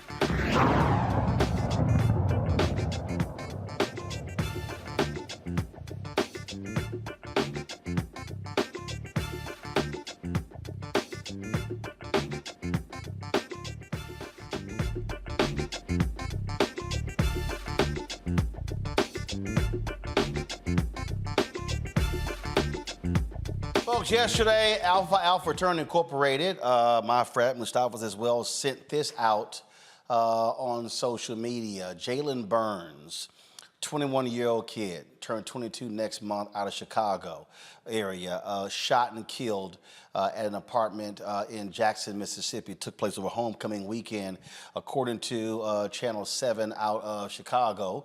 Jalen actually went with the frat brother to his ex-girlfriend's house to get his things out. Jalen was simply helping his brother. Well, the girlfriend invited some other people over to the apartment. Fight breaks out. Jalen is trying to break up the fight. He gets shot and killed. This is the third shooting that's taken place at the HBCU homecoming in the last couple of weeks. So the shooting at Morgan State, the shooting at Bowie State as well. Interim president of Jackson State University issued this statement today. Greetings, JSU family, alumni, and community. I believe most of you have heard by now that we experienced the tragic passing of student Jalen Burns. Jalen was a Chicago native and an industrial technology major with a brilliant future ahead of him. This loss is devastating and unfathomable to the JSU community. It does not represent who we are as a Tiger family or a place in higher education. It further undercuts our mission to cultivate an environment where students come to learn and to evolve as individuals and free thinkers. We are committed to uplifting Jalen's memory and using it to propel us forward in love and unity. This matter is still under investigation. If you have further information, please contact the Jackson State University Office of Public Safety. Together, we are still JSU strong. Again, he's supposed to turn 22 next month. Randy, I can't imagine if you're from the Chicago area. We talk about the violence that happens there all the time. You raise a son, you send him off to college, and you send him to an HBCU. He's returning home in a coffin. It's unfathomable. It is heartbreaking. You know, as a mother who has two sons that go to an HBCU, or one has graduated, I can't imagine. You know, you feel such joy when your children enter into college, that you have made it, that you've gotten them out, and you don't even imagine that something like this can happen. Our schools need to band together and figure out some real tough plans to prevent this from going on. There was also a shooting at my alma mater, Tuskegee University, recently. Well, you know, on outside the grounds, but still. And so we're having issues. I mean, we just have to be very honest about these issues and become very, you know, work on our security. You know, talk to the students about, you know, how to protect themselves. You know, I mean, it's sad, but we really do need to. We can't just feel sad. We have to take some action so this will not continue anymore. I mean, this is the thing, Mustafa, that we're dealing with. We're dealing with people who are walking around who believe that carrying guns and pulling them out is the way to solve disputes. Yeah, it's become a part of the culture now. I know folks don't ever want to talk about that. You know, we live in a country with 400 million guns. 26,000 people have been killed so far this year, been murdered by firearms. And we also know inside of our community that, you know, we've got some self-hate that's going on. And oftentimes, instead of just taking a moment and thinking about a situation, folks will react. You know, folks will react. The young lady who invited people over when she knew other folks were coming over probably should have thought differently. We've just got to be smart as young men also about the places that we go. And that's not to put any blame on the brothers who were there, but we have to be smart because we're no longer live in a society where people are valuing each other. So one, we got to change the dynamics around how many guns are out there. And two, we've got to begin to find ways of better loving ourselves inside of our community. Absolutely. Suzette, your thoughts? Yeah, I just look at this in the greater context of what's going on in America, right? We know that the mass shooting phenomenon is a countrywide problem, not just one that is reflected in the Black community. As we are a part of this great experiment, we too are affected by that culture. As of September 17th, I think we were just passing 500 mass shootings for the entire country. So looking at these succession of shootings at Black colleges and universities, it's just very disheartening and quite ironic that you send your child away, as you talked about, with a sense of pride and promise to a college and university, and for something as tragic as this to happen is unfathomable. So my heart goes out to these families. I do admonish the administration to look at their security measures during homecoming, because it's not just students, everybody's on campus. People come from near and far who are both alumni and non-alumni to enjoy these events. This one specifically was a kind of interpersonal issue, but in general, looking at what happened and the other two shootings, I think we also have to look again at campus safety, revisit that issue. And then, as Mustafa just pointed out, that interpersonal violence, we need to really talk about that within our communities and within our culture, other ways to resolve disputes so that we don't turn to gun violence and things don't end as tragically as they have for this family. All right, folks. Vice President Kamala Harris, she was today on a college campus in Arizona, continuing her tour, speaking to the various issues of the day. Here's what she had to say. Madam Vice President, to begin, I must thank you for being a true champion of young voices. As you know, I was studying a little bit of film on a couple of the campuses he visited, and one thing that stayed consistent was to never silence our voices. And so I thank you. Thank you, Jonathan. And I want you as well to honor that today. As a proud Chicano aspiring educator, I must ask a question that relates to the lives and experiences of my students. This administration has continued to deport children and their families while simultaneously building the wall.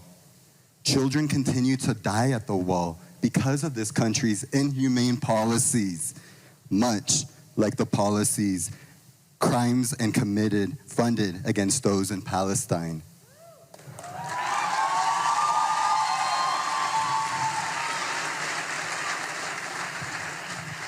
"47 families in Gaza have been completely removed from the civil registry since the bombing began, meaning genocide. These families don't exist anymore.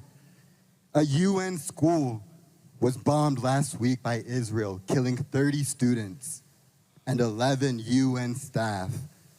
Just today, I know y'all saw the news. Today, Israel bombed the last Christian hospital in Gaza, killing over 500 doctors, children, and refugees. You know, my grandpa, Arnold Otero, who is in the audience today, told me one thing growing up as an educator, and that is that no one can ever take away your right to education. And so I ask you today, Madam Vice President Harris, as an educator, why take away the life of the children in Gaza and at the border, which ultimately takes away the fundamental right of education? Thank you.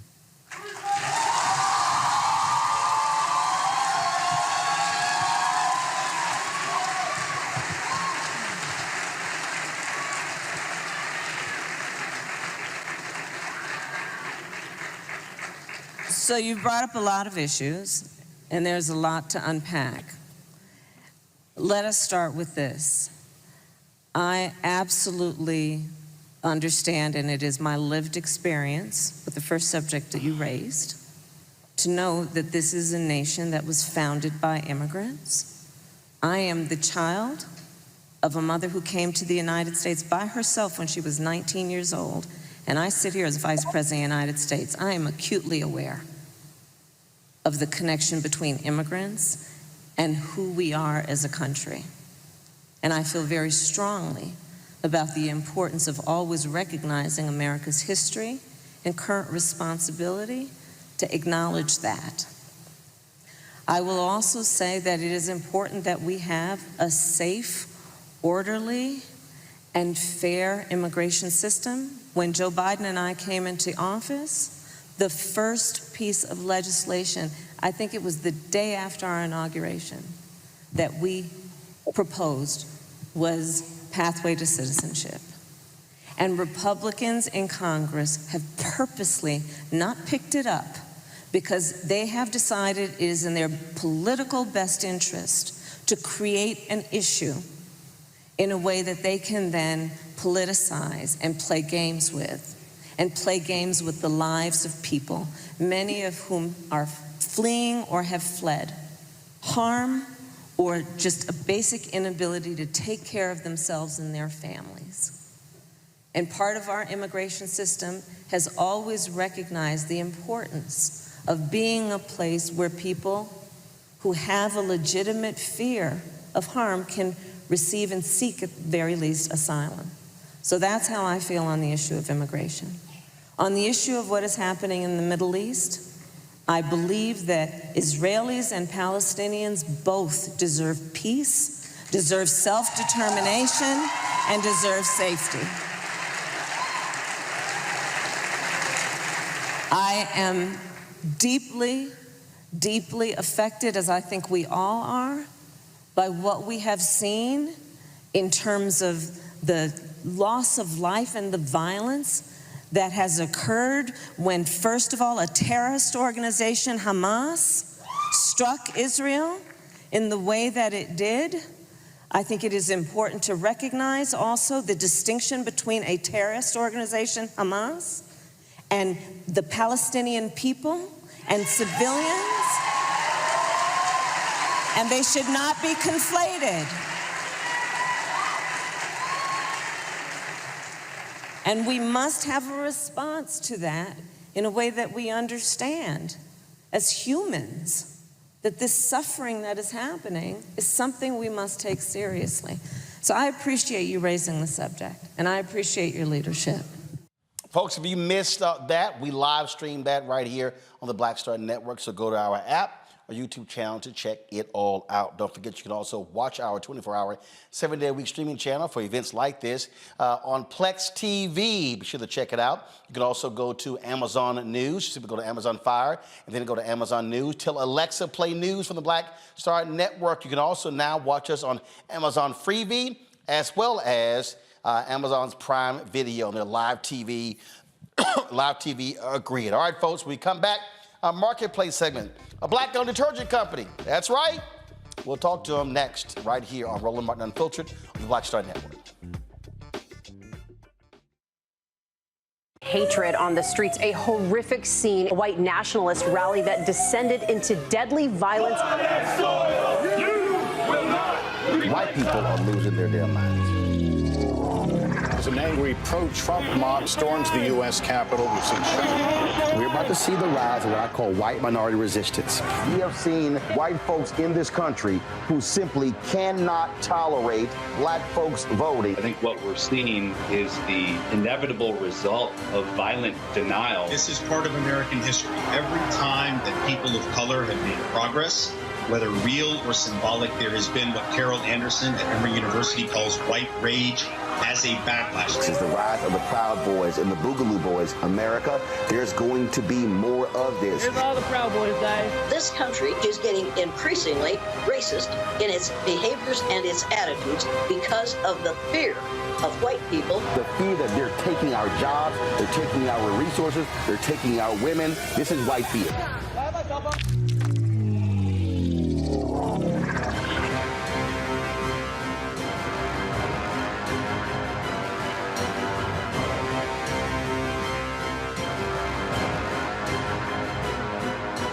Pull up a chair, take your seat.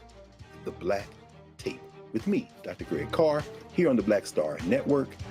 Every week, we'll take a deeper dive into the world we're living in. Join the conversation only on the Black Star Network. Next on The Frequency with me, Dee Barnes, actress, writer, and advocate Rae Dawn Chong is here to discuss her childhood and break down her life in Hollywood, a show you don't want to miss. Well, even at my peak when I was getting a lot of stuff, as soon as I was working a ton, I heard people whispering, oh, we don't want to pay her because we're giving her a break. Only on The Frequency on the Black Star Network. Hey, what's up? Geek Tony in the place to be. Got kicked out your mama's university, creator and executive producer of Fat Tuesdays, an air hip-hop comedy. But right now, I'm rolling with Roland Martin, unfiltered, uncut, unplugged, and undamn believable. You hear me?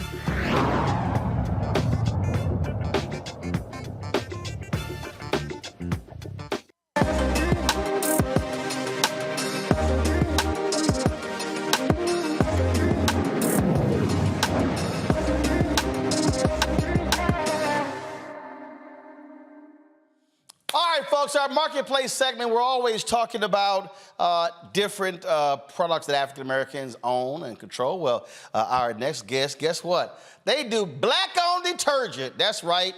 It's not black detergent, it's black-owned detergent. Out of Atlanta. It is a veteran-owned company. It's called True Products.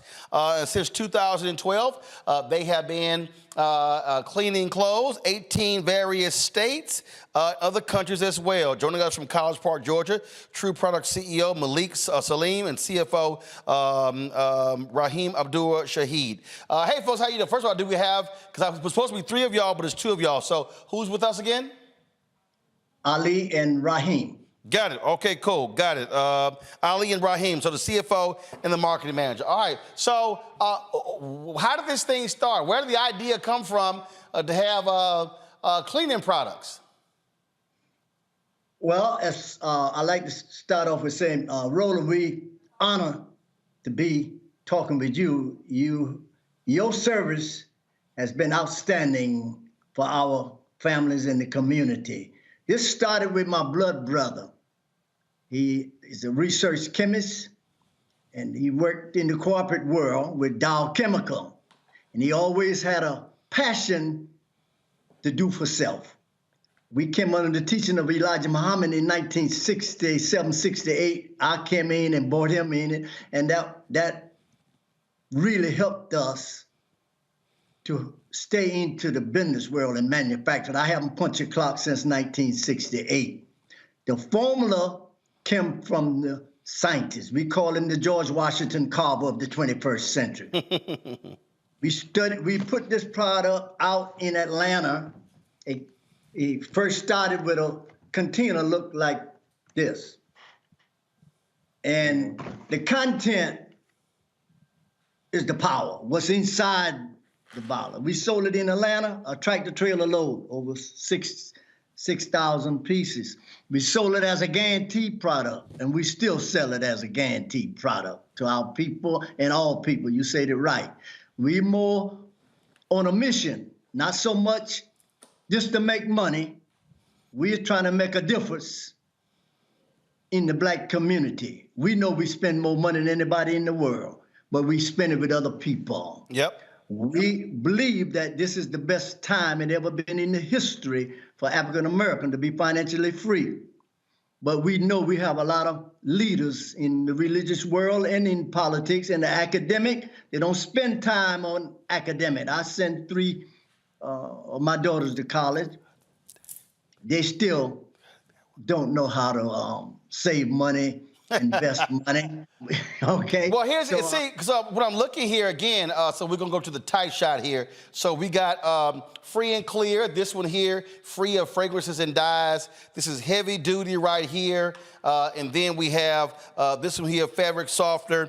And also these are the dryer sheets. And so are these the only products, or do you have other products as well? Okay, those are the products that we have now, right? But our goal is to have an entire line of household product. For instance, like that free and clear, it has no fragrance, no color.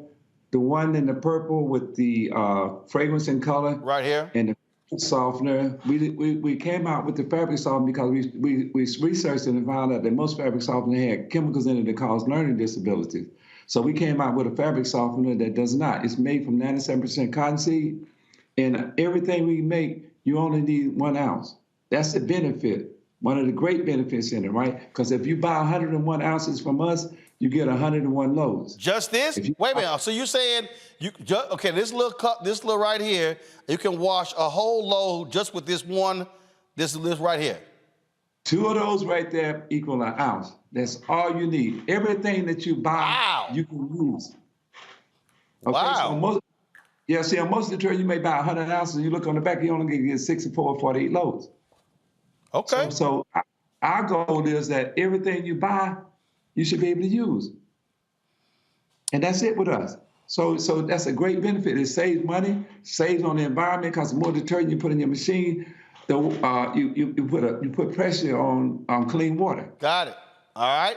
Questions for my panel. Mustafa, you're first. Oh, yeah. Well, brothers, thank you for doing this, and especially that last point you made, because I see that you have an eco-friendly product, which is incredibly important because of the impacts it places both on our water bodies and actually air pollution as well sometimes. Can you talk a little bit about why you made the choice to create an eco-friendly product instead of following the model that many others have followed? Well, the reason why is this right here, right? I think as human beings, right, knowing that we are over the planet, right, we should not only think about how we can make money, right, but we should think about how we're going to leave the environment for the next generation. So we have to tie all of that in to making money. Is that, hey, is this safe for first of all, is it safe for the family? Is it safe? Is the chemicals you use and safe for the family? Number 2, then, is after the packages are being used, right? Is it going to create a pressure on the environment so that it's going to cause havoc in the next generation? So all of those are things that we think about because we're on a mission to create an entire line of household products with all of those principles in mind. Suzette?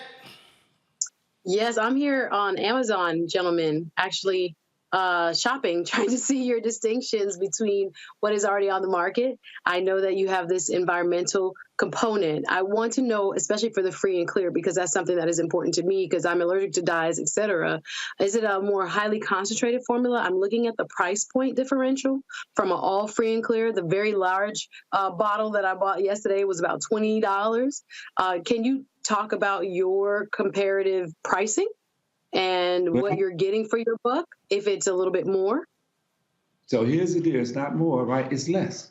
And the reason why it's less is, yes, it's less, right? See, what you have to do is look on the back of the other ones that you're getting and see how many loads are you getting. And then you price it according to how many loads. So if you look at ours, 101 loads, and divide that into whatever the price you're paying, right? And then take the other ones and do that, right? You're going to find out. Or if you just say, you don't even have to do the math. So if you get 100 ounces of free and clear from somebody else, and they say you're only going to get 48 loads, right? And I tell you for 101 ounces ours, you're going to get 101 loads. You don't even need to do the math. That tells you right now, you can make more money. Yeah, the 94 loads, but I understand your point. I'm grateful and congratulations on entering such a highly competitive marketplace. And are you getting help in terms of your distribution, in terms of how are you marketing it? How are you gaining market share primarily? Okay. We're going to both answer. Ali's going to go first. I'm coming after him. Okay. We started out with distributors in the Black community. We want people to be financially free too and save money. We have affiliators that pick up money every month, and we have the distributors selling it all over America and earning money. The other where we sell on the internet, and it's been phenomenal where people been every year our business increase, and that's what been so excited to see that African American people are beginning to understand what group economic means. If you have your own, why you want to spend your money with someone else? We employ people that came from the prison. We teaching young people in the summer, 15, 16 years old, about business, how to sell in the streets, door to door, and really to the supermarkets too. We are in some top supermarkets now. So it's been a challenge, but we love challenge. And we love setbacks, and we know how to turn it into success. Okay, and the other thing is, like right now, like we have what we would call an air attack and a ground attack. Our air attack is to get the product known across the internet, right? That sets us up so that we create brand awareness, right? As you create brand awareness, then you start going into the supermarkets, right? Because most people who go in the stores, they already know what they want to get before they go in there. So you can't go in there before your brand is known and people know that they can buy it there, right? For instance, like right now, we're in 3 Ace Hardwares in Atlanta. Our next step is to go across the board, and now that we're in 3 Ace Hardware, we can present our product to Ace Hardwares all over the country, and that could be our first breakthrough for the nationwide stores to go in. That's how we're planning it right now. So we're in a lot of supermarkets right here in Atlanta. If you were to go on thustrueproducts.com and look up locator, you can find all these different places where we sell. And we have distributors, like Ali said, we have distributors that buy from us wholesale, and they distribute in that areas. We just picked up a distributor in Philadelphia who has it in one of the major stores there now. So folks, folks do this here. If you actually want to support, we'll give it in a second. Rana, did you ask your question? I already used the product. Well, since you already used it, tell us about it. I think it's fantastic. I haven't used the fabric free, but it makes sense to me. You know, we talk about building a Black economy and using our dollars. You know, buying a product that's actually very good, smells good, is effective, and cost effective. Why wouldn't I put it in the Black economy? You know, I'm all about that. So I'm already a fan. And just wondering, I'm just hoping that we see your product where we go in these major stores. that I've bought online. I was just wondering, does it make a difference if the everyday person just goes into a store and says, "Hey, we want you to carry this product"? Like if I were just to go on my local Walmart or Target, is that helpful if there's a push from the customers in that way? Could we help? Yes, ma'am. That's a big help. Big help. All right, so folks, y'all know what you do. All right, so pull up the promo code. So for all the folks who are watching Roland Martin Unfiltered, if you want to buy direct, there's a promo code. It's right there on the screen, so you should see it. And again, promo code is Roland15, Roland15. So go to thetrueproducts.com, thetrueproducts.com, and you can actually check it out. And so again, they're on Facebook, Twitter, and Instagram. So you see their handles. They're on YouTube as well. So again, if you want to buy this black-owned detergent, go to thetrueproducts.com. Use the promo code Roland15. So, and everybody who's watching, do understand we've had other companies. We've featured other companies. And I understand something, y'all. And see, I had somebody ask me this question because they asked me, they said, I was somewhere and a person came to me and they said, you know, what do you charge for your marketplace segment? And I said, I don't. Then I had somebody else who said, hey, you should be charging people because this is free advertising. And I said, well, my hope is that those folks who are featured will give back to the show. And so that's folk need to understand when we're deciding who to feature, this is not somebody who's paying us to be on the segments. We're choosing based upon the products, based upon the interest of the audience. And so we've been doing this since we launched the show. And so we featured all kinds of different companies. I mean, companies that make pots and cookware, folks that make hats and body wash, you name it. And so we do this every single Tuesday. And so, again, y'all can check out True Products right here, folks. You see the products right here. Again, this is the free and clear. This is free and clear, right? This is free and clear right here. This is the heavy duty liquid laundry detergent right here. And then this is the fabric softener with the lavender scent. And then they also have the, you know, I see folks always use the Bounce. Well, they've got the True dryer sheets as well right here. So all the washing you do. And again, and I'm still blown away, just 2 of these, 1 ounce, and then boom, right there. 101 loads out of 1 bag. That's what you can do right there. And so let me thank both of our guests for being here. Ali, Raheem, thanks a bunch and good luck. Thank you. Thank you. Always great to lock home with a freedom fighter. Appreciate it. Thank you so very much. All right, Suzette, Randy, and Mustafa, thanks a bunch for y'all being on the show. I appreciate y'all being here. Suzette, your first time, right? It is. Greetings, everybody from Miami. All right, we didn't haze you too bad, so it was all good. It was all good. All right, glad to have all 3 of y'all here. Oh, somebody in the comment asked about my outfit. This is one of the fabrics that they gave me last year in Liberia, and so I had my homeboy here design it for me, and so that's what I'm rocking today. Yes, I'm rocking the black and gold. Y'all know how we do it. Mustafa knows, being an alpha brother. All right, y'all, that's it. Don't forget us. Support us in what we do, please. First and foremost, your dollars are critically important. Please join our Bring the Funk fan club. The goal is to get 20,000 of our fans contributing on average $50 each. That's $4.19 a month, 13 cents a day. Folks, you know, we don't charge a subscription for this here. I purposely wanted to make the show, have the show free and available to everybody, but your resources, trust me, they absolutely matter for us as we cover the news all across the country.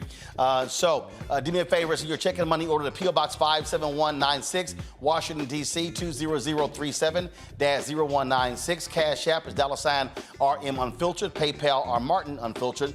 Venmo is RM Unfiltered. Zelle, Roland at RolandSMartin.com. Roland at RolandMartinUnfiltered.com. So please support us there. You can also download the Black Star Network app, Apple phone, Android phone, Apple TV, Android TV, Roku, Amazon Fire TV, Xbox One, Samsung Smart TV.